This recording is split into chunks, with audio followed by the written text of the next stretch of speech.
तो आप सभी को स्टडी शूरवीर में स्वागत है। तो स्टूडेंट्स, आज हम इस वीडियो के माध्यम से जो है अध्ययन करेंगे क्लास 10th का विज्ञान में अध्याय नंबर 3, जिसका नाम है धातु एवं अधातु। ठीक है, तो ये पार्ट नंबर 2 है, मतलब कि पार्ट नंबर 1 मैंने अपलोड कर दिया है, तो ये उसी का पार्ट नंबर 2 है। ठीक है, तो हम वहाँ से उस टॉपिक से इससे स्टार्ट करेंगे। ठीक है स्टूडेंट्स, तो यदि आप पार्ट नंबर 1 अभी तक नहीं देखे हैं तो प्लीज़ आपसे रिक्वेस्ट है, जब तक आप पार्ट नंबर 1 नहीं देखेंगे तब तक आप पार्ट 2 को नहीं समझ पाएंगे। ठीक है, तो इसलिए आप पार्ट नंबर 1 को ज़रूर देखिएगा। ठीक है, और सेशन यदि अच्छा लगे तो लाइक कीजिएगा, शेयर कीजिएगा और कमेंट कीजिएगा, और मेरे चैनल को सब्सक्राइब ज़रूर कीजिएगा। ठीक है, आइए हम अपने मेन टॉपिक पे आते हैं। हम यहाँ पे पढ़ने वाले थे अयस्क से धातु निष्कर्षण में प्रयुक्त चरण। ठीक है, इस टॉपिक को हम लोग पढ़ चुके थे। हमें पढ़ना था कुछ मुख्य परिभाषाएं में, ठीक है, जो कि इम्पोर्टेंट परिभाषाएं थी।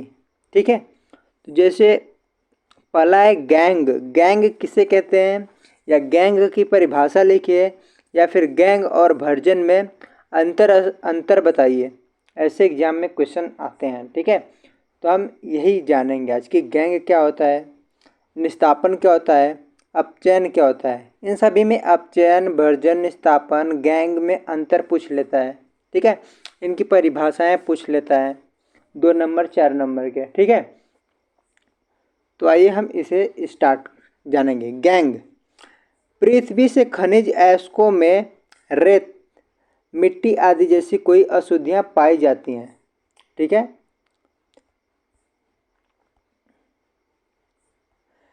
पृथ्वी से खनिज अयस्क में रेत, मिट्टी आदि जैसी कई अशुद्धियां पाई जाती हैं, जिन्हें गैंग कहा जाता है।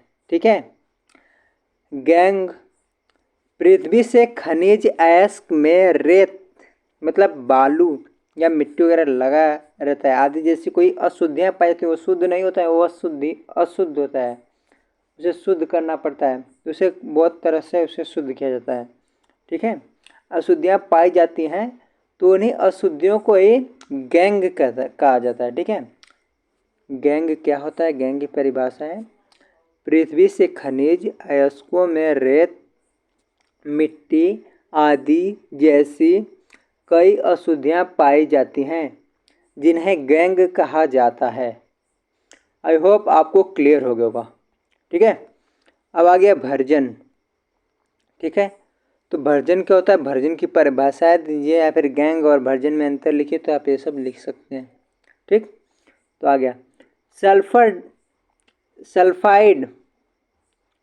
सल्फाइड अयस्क को वायु की उपस्थिति में अधिक ताप पर गर्म करने पर यह ऑक्साइड में बदल जाता है। इस प्रक्रिया को वर्जन कहते हैं। ठीक है, सल्फाइड अयस्क को वायु की उपस्थिति में अधिक ताप पर गर्म करने पर यह ऑक्साइड में बदल जाता है। इस प्रक्रिया को वर्जन कहते हैं। ठीक है, वर्जन क्या होता है, सल्फाइड अयस्क को जब हम वायु की उपस्थिति में अधिक ताप पर गर्म करते हैं तो वह ऑक्साइड में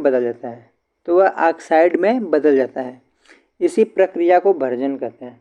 ठीक है, तो वर्जन के कुछ उदाहरण हो गए। देखिए 2ZnS प्लस 3O2, इसको हम लोग वायु के उपस्थिति में, ठीक है, इसको अधिक ताप पे गर्म कर रहे हैं ना, तो जो ऑक्साइड में बदल जा रहा है। ठीक है, 2ZnO प्लस 2SO2, ठीक है, ये ऑक्साइड में बदल जा रहा है। इसी प्रक्रिया को वर्जन कहा जाता है। ठीक, दूसरा उदाहरण है 2HgS प्लस 3O2, इसको भी ऑक्सीजन की उपस्थिति में अधिक ताप पे गर्म किया जा रहा है, तो ये बन जा रहा है 2HgO प्लस 2 SO2। ठीक है, तो ये हो गए इसके 2 उदाहरण। ठीक, हम अगला जानेंगे निस्तापन क्या होता है। भर्जन और निस्तापन का क्वेश्चन पूछ लेता है, क्योंकि भर्जन और निस्तापन एक दूसरे में जस्ट अपोजिट हैं। ठीक है, कार्बोनेट ऐश को सीमित वायु में अधिक ताप पर गर्म करने से यह ऑक्साइड में बदल जाता है। ठीक है, जो भर्जन था उसको वायु की उपस्थिति में ना, लेकिन ये जो निस्तापन है इसमें कार्बोनेट ऐश को सीमित वायु उपस्थिति से नहीं, मतलब इसमें सीमित वायु का जो है फिक्स प्रेशर होगा, कितने वायु रहेगा, कैपेसिटी रहेगी। ठीक है, इसको अधिक ताप पर गर्म किया जाता है तो ये ऑक्साइड में भी बदलता है। इसी प्रक्रिया को निस्तापन कहा जाता है। ठीक है, आप लोग स्क्रीनशॉट लेते रहिएगा या फिर नोट्स को कंप्लीट करते हुए चलिएगा, जिससे कि आपका नोट्स भी कंप्लीट होते रहेंगे। आपको रिवाइज करने के लिए एक बार नोटबुक को पढ़ लोगे, फिर यदि एक बार वीडियो देख लिए, एक बार नोटबुक पढ़ लिए, फिर यदि डाउट होता है तो एक बार फिर से वीडियो देख लोगे, फिर आपको चैप्टर पूरा क्लियर हो जाएगा। ठीक है, ठीक है।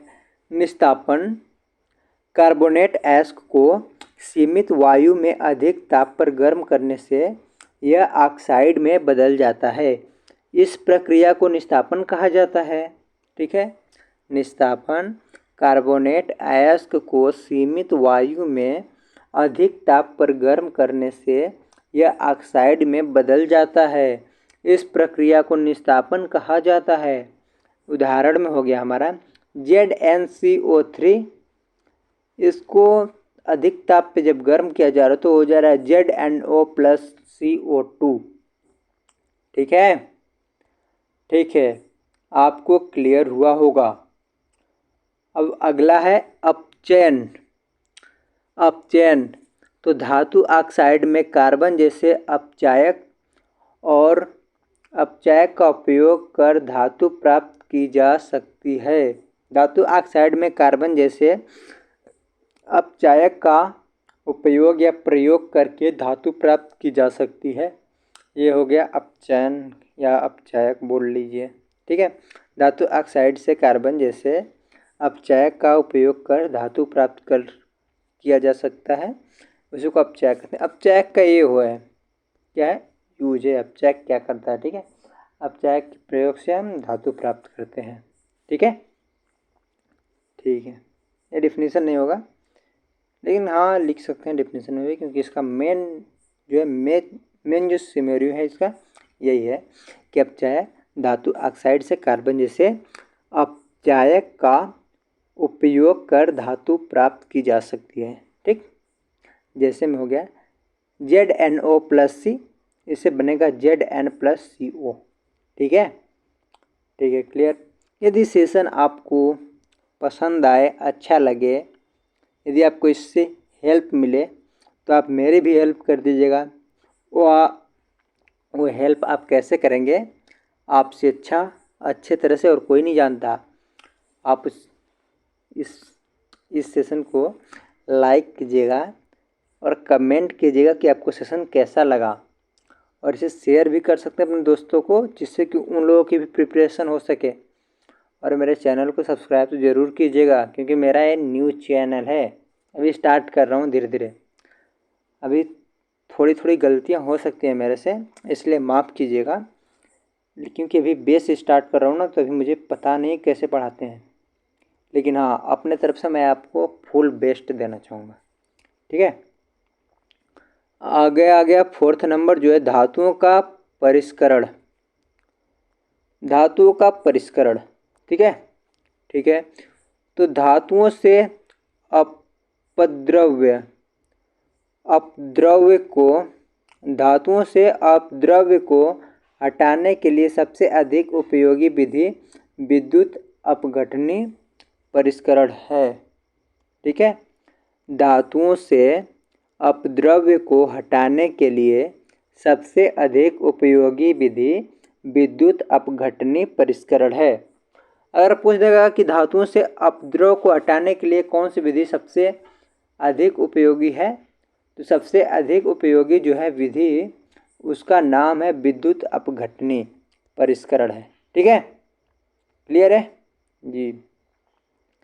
उसको हम यहाँ पे देखेंगे, विद्युत अपघटनी परिष्करण को यहाँ पे डिटेल में हम डायग्राम के हिसाब से समझेंगे। ठीक है, ठीक है। डायग्राम थोड़ा सा बड़ा चाहिए क्या?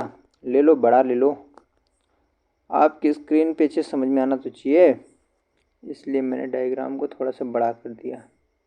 ऊपर कुछ नहीं है, प्लस माइनस का निगेटिव में चार्ज है, ये हमारा सिंबल आ रहा है इसमें। ठीक है, ठीक है ना। ये देखो, विद्युत अपघटनी परिष्करण। ठीक है, ठीक है। जो गया निगेटिव चार्ज, हो गया पॉजिटिव चार्ज, बैटरी के सिरों से जाके जुड़ा हुआ है।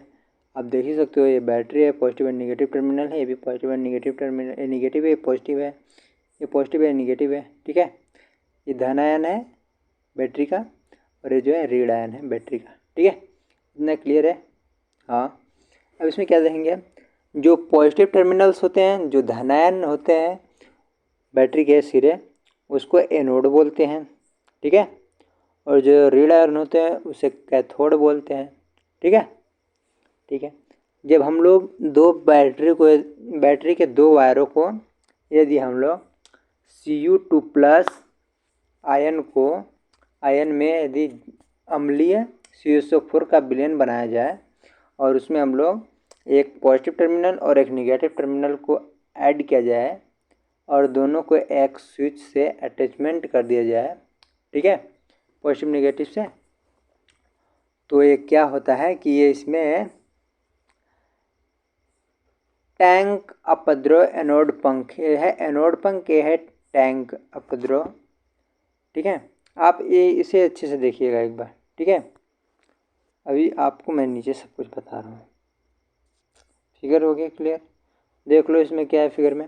फिगर में हो गया निगेटिव, हो गया पॉजिटिव, ठीक है, एनोड जिसे बोलेंगे, ये हो गया निगेटिव जिसको कैथोड बोलेंगे, ये हो गया इनका मिलने कुछ, ये बैटरी, ठीक है, और ये हो गया इसकी कुंजी स्विच, ठीक है, और ये जो हमारा विलयन है जिसको बोलेंगे अम्ल का विलयन CuSO4 का जो है, और ये टैंक है, ये तो टैंक आप देख ही रहे हो, टैंक है, ठीक है, और ये अपद्रव एनोड पंख, ये अपद्रव है एनोड पंख जो ब्राउन कलर का है।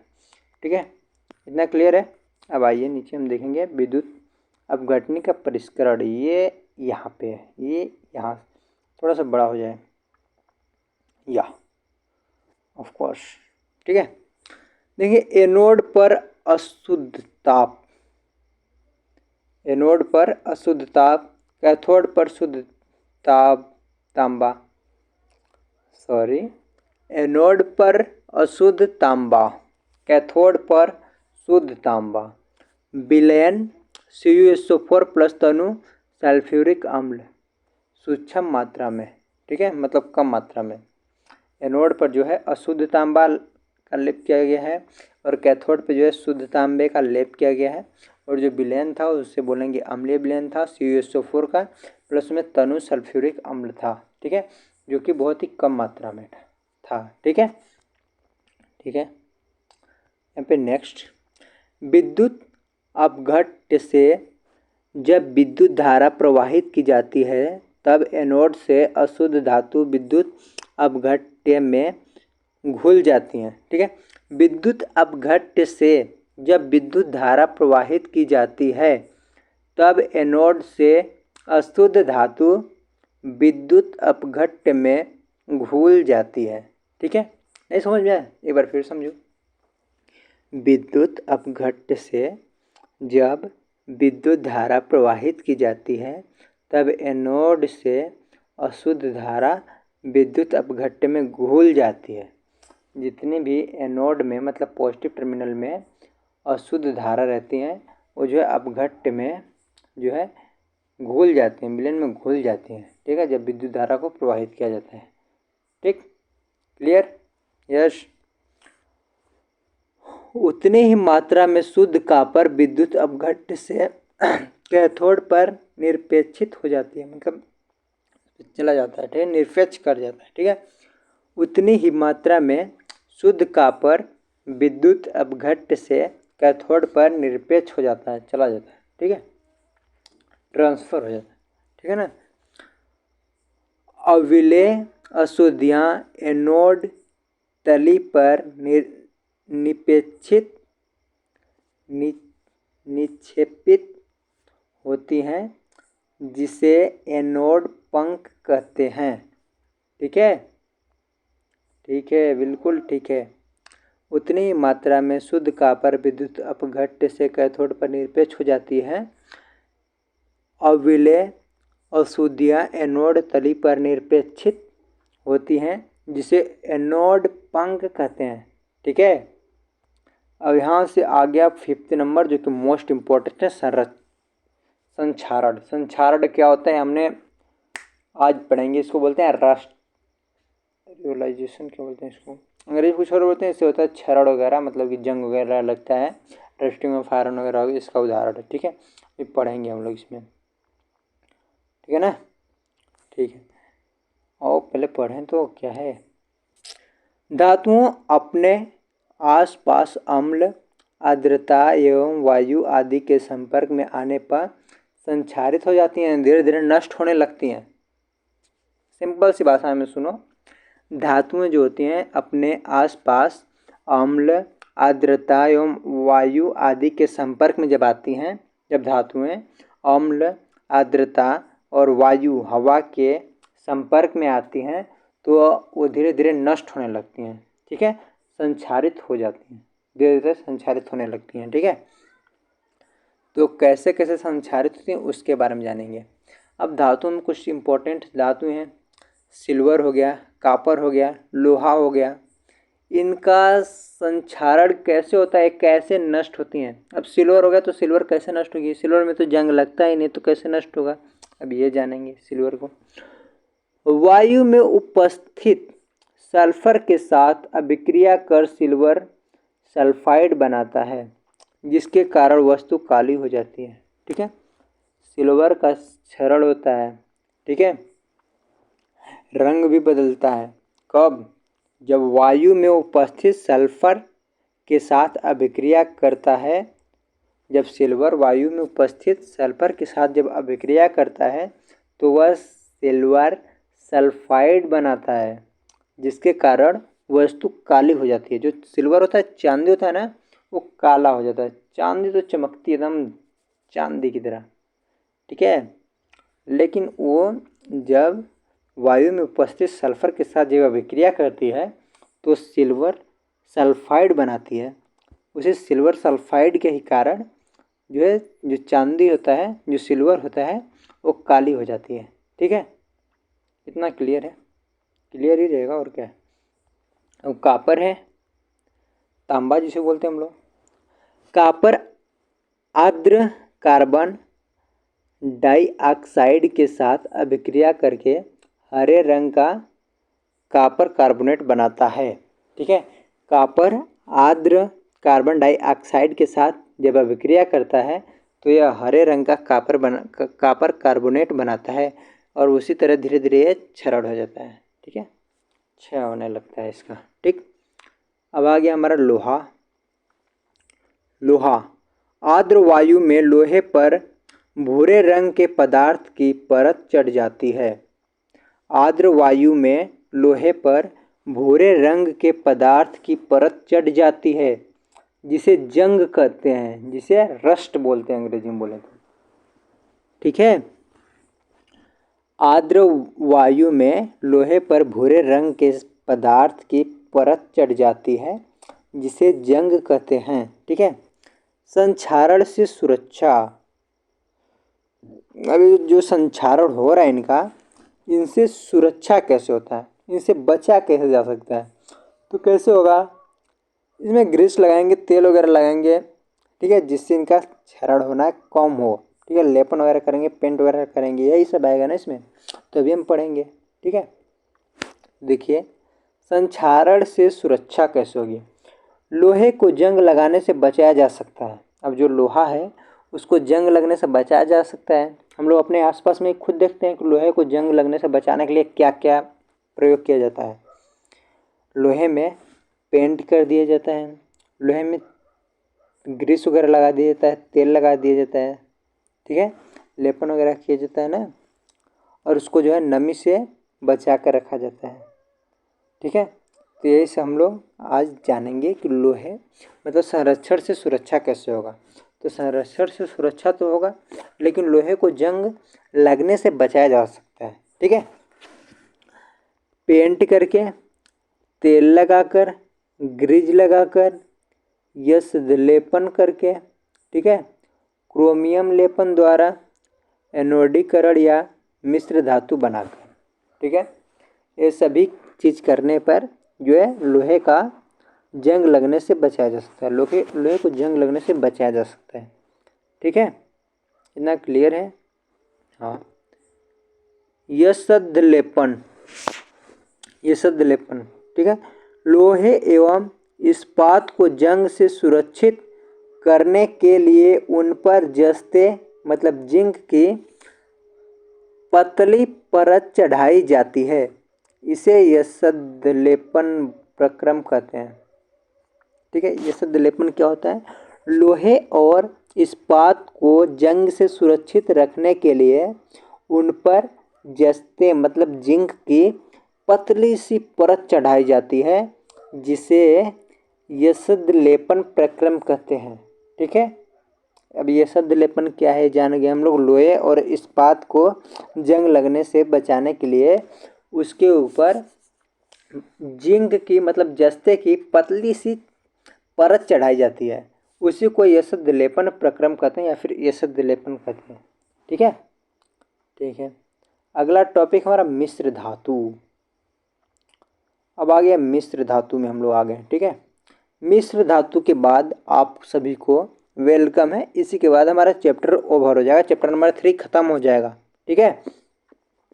ठीक है, उसके बाद प्रश्नावली आएगा, प्रश्नावली जो कि अगली वीडियो में करेंगे हम लोग धड़, ठीक है।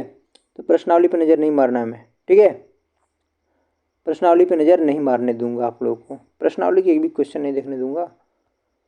आप देखोगे प्रश्नावली क्वेश्चन तब जब मैं दिखाऊंगा, तब इसी वीडियो में दिखाऊंगा, ताकि आप थोड़ी सी तैयारी करके आओगे ना। अगली वीडियो में जब मैं आंसर बताऊंगा तो आपको रिमेम्बर होने लगेगा, ठीक है। थोड़ा ना बताऊंगा। मिश्र धातु, मिश्र धातु दो या दो से अधिक धातु या अधातु के समांगी मिश्रण होते हैं। ये जो मिश्र धातु होते हैं ये दो या दो से अधिक धातु या अधातु और उपधातु के समांगी मिश्रण होते हैं। यहाँ पे देखिए मिश्र धातु का है धातु, अधातु, अधातु हो जाएगा यहाँ पे, और यहाँ पे हो जाएगा हमारा उपधातु के समांगी मिश्रण होते हैं, ठीक है। देखो मैं बोल रहा हूँ मिश्र धातु, मिश्र धातु दो या दो से अधिक धातु या अधातु और उपधातु के समांगी मिश्रण होते हैं, ठीक है। मिश्र धातु दो या दो से अधिक धातु या अधातु मिश्र धातु, मिश्र धातु दो या दो से अधिक धातु या अधातु और उपधातु के समांगी मिश्रण होते हैं, ठीक है। लोहा सूक्ष्म मात्रा में कार्बन के मिश्रण के साथ लोहा कठोर और प्रबल हो जाता है, ठीक है। लोहा सूक्ष्म मात्रा में कार्बन के मिश्रण के साथ लोहा कठोर और प्रबल हो जाता है, अधिक शक्तिशाली हो जाता है। जब लोहा कम मात्रा में कार्बन के मिश्रण के साथ लोहा जो कार्बन के मिश्रण के साथ जो है लोहा कठोर हो जाता है और अधिक शक्तिशाली हो जाता है, मतलब प्रबल हो जाता है, ठीक है। इस्पात, स्टील जिसे बोलते हैं हम लोग, ठीक है। लोहा और निकेल और क्रोमियम के द्वारा बनाया जाता है। स्टील का जो निर्माण होता है वो हमारा लोहा और निकेल और क्रोमियम को मिला करके बनाया जाता है, ठीक है। इसीलिए स्टील में स्टील का क्षरण जल्दी नहीं होता है, ठीक है। स्टील का क्षरण तब होता है वो घिसते घिसते क्षय हो जाता है, उसका क्षरण होता है। ठीक है, ठीक है। पीपल, पीतल है यार, पीतल का कॉपर प्लस टिन, पीतल कॉपर प्लस जिंक के जिंक से बनाया जाता है। ठीक है, जो पीतल होता है हमारा, ये कॉपर और जिंक को मिला करके बनाया जाता है। ये जो पीतल है, ये पीतल कॉपर और जिंक के मिश्रण से बनाया जाता है। जब पीतल का निर्माण होता है वो कॉपर और जिंक को मिला करके किया जाता है। ठीक है, ठीक है। और ये कांस्य, कांस्य जानते हो ना, कांसा जिसे बोलते हैं वही कांस्य भी होता है। ठीक है, जो कॉपर और टीन को मिला करके बनाया जाता है। ठीक है, ठीक है। तो ये तो इम्पोर्टेंट नहीं है। बाकी ये पीतल, इस्पात, लोहा और ये क्या है, सोल्डर और अम्लगम, ये सब इम्पोर्टेंट है। ठीक है, तो एक बार फिर से बता दूँ इम्पोर्टेंट क्या है। ये है, ये है, ये है, ये है, ये। ठीक है, बस कांसांक को छोड़ गया। ठीक है, सोल्डर, ये जो सोल्डर होता है, सोल्डर का निर्माण होता है लेड, मतलब ये जो पेंसिल के अंदर लीड नहीं होती है, जो ब्लैक ब्लैक कलर का होता है, उससे को और टीन को मिला करके जो है सोल्डर का निर्माण किया जाता है। ठीक है, समझ गया ना। ठीक है। अम्लगम, अम्लगम का जो है निर्माण होता है मरकरी, जिसको पारद या पारा भी बोला जाता है, और अन्य तत्व को मिला करके जो अम्लगम होता है उसका जो है निर्माण होता है मरकरी और अन्य तत्व को मिला करके किया जाता है। ठीक है, यहाँ पे हमारा अध्याय नंबर 3 पूरे तरह से समाप्त हो गया, जिसको अपन बोलेगा द एंड। ठीक है, चैप्टर ओवर हो गया। ठीक, अब हम आप सभी को बताएंगे इसकी प्रश्नावली के क्वेश्चन। सॉल्यूशन तो नहीं करूँगा, सॉल्यूशन अगली वीडियो में करा सकता हूँ, लेकिन आपको एक नज़रिए से प्रश्न दिखा रहा हूँ। ठीक है, ठीक, ठीक है। तो मैं प्रश्न बना रहा हूँ, मतलब दिखा रहा हूँ। ठीक, जिसमें कि मार्किंग स्कीम भी है। देखो, 1 नंबर वाला क्वेश्चन है जिसको अति लघु उत्तरीय प्रश्न बोलते हैं। इसमें पहला प्रश्न है, एक चमकीले अधातु का नाम बताइए। नाम कमेंट में कीजिएगा। ठीक है, जरूर कीजिएगा। दूसरा क्वेश्चन है, ऐसी 2 धातुओं के नाम बताइए जो चाकू से काटी जा सकती हैं। मैंने सारे क्वेश्चन आपको पढ़ाए हैं। ठीक है, सारे एक्सरसाइज से ही क्वेश्चन है। आप बताओगे तभी मैं मानूंगा कि नहीं ठीक है।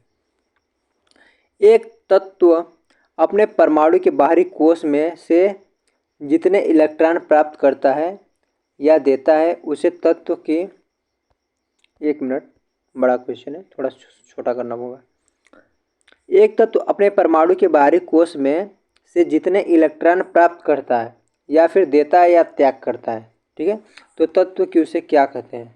आप बताओगे, सारे क्वेश्चन मैंने कराया है। ठीक, खनिज किसे कहते हैं, खनिज के बारे में भी मैंने बताया है। ठीक, 5वां क्वेश्चन है, जिंक की परत चढ़ने की प्रक्रिया को क्या कहते हैं। जिंक की परत चढ़ने की प्रक्रिया को क्या कहते हैं, अभी अभी जस्ट बताऊं, जस्ट। ठीक है, 6वां क्वेश्चन है, कौन सी धातु जल के साथ अभिक्रिया नहीं करती। ये पार्ट नंबर 1 में है।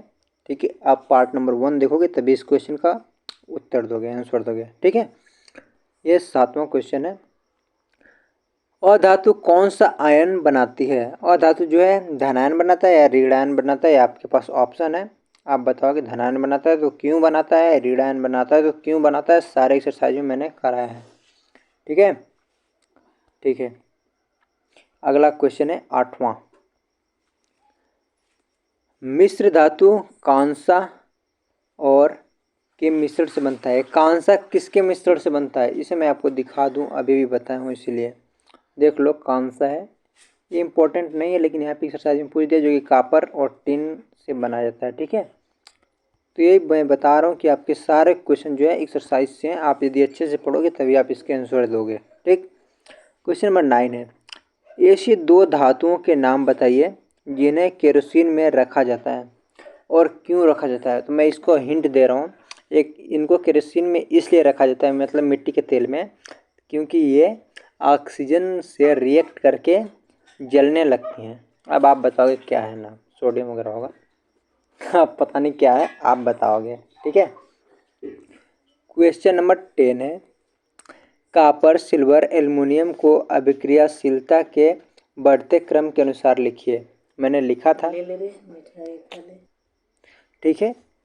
तो आप ऐसे करके आप सारे क्वेश्चंस का स्क्रीनशॉट ले सकते हैं। ये प्रश्नावली का 1 नंबर वाले क्वेश्चन है। ठीक है। अब यहाँ से आता है हमारा 2 नंबर वाला क्वेश्चन, जिसे बोलते हैं अति लघुत्तरीय प्रश्न। आप इसके स्क्रीनशॉट ले लीजिएगा और आप इनके आंसर ढूंढ के नोट कर लीजिएगा। ठीक है, इंपॉर्टेंट क्वेश्चन है। ठीक है, 3 नंबर वाले क्वेश्चन है। ठीक, और ये है हमारे कुछ 5 नंबर वाले क्वेश्चन। ठीक है, जो कि इम्पोर्टेंट है। ये देखिए 5 नंबर वाले क्वेश्चन को ज़रूर कीजिएगा, क्योंकि यदि 5 नंबर वाले क्वेश्चन करोगे तो आपके सारे क्वेश्चन के आंसर मिल जाएंगे आपको। ठीक है, तो आज की क्लास में इतना ही। आज की क्लास में सिर्फ इतना ही। अब हम चलते हैं, अब कल वीडियो अपलोड करेंगे हम आपके लिए चैप्टर नंबर 4 का, जिसका नाम क्या है, उसका नाम है शायद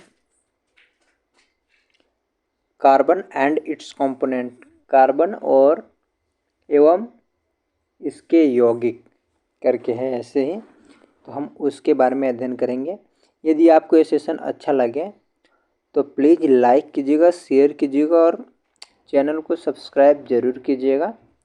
ठीक है, ठीक है। ये नया चैनल है ना, तो मेरे सब्सक्राइबर बहुत कम है। एक्चुअली मैंने किसी से बता करके सब्सक्राइब नहीं करवाया। मैं सोचता हूँ कि अपने दम पे कुछ हो, इसलिए मेरे सब्सक्राइबर बहुत कम है। तो ये सब तो आप लोगों के हाथ में है कि सब्सक्राइबर बढ़ें या घटें, मतलब क्या है। तो आप सब्सक्राइब कीजिएगा। ठीक है, और यदि कहीं डाउट हो तो आप प्लीज़ प्लीज़ प्लीज़ मुझे क्या कीजिएगा, मुझे कमेंट करके बताइएगा। ठीक है, आप व्हाट्सएप भी कर सकते हैं। नंबर बोल दूं, नोट कर लो, 961632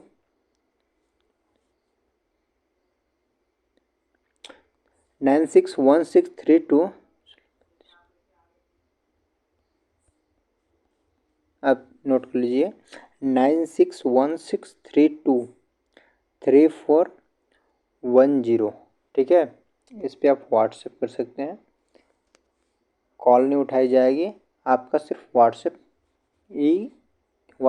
का आंसर सिर्फ दिया जाएगा, रिप्लाई दिया जाएगा। ठीक है, ठीक है, बिल्कुल ठीक है। नंबर डिलीट हो गया। जो नंबर था एक बार फिर से बता दे रहा हूँ आपको, 9616323410। ठीक है, let's go enjoy. Bye guys.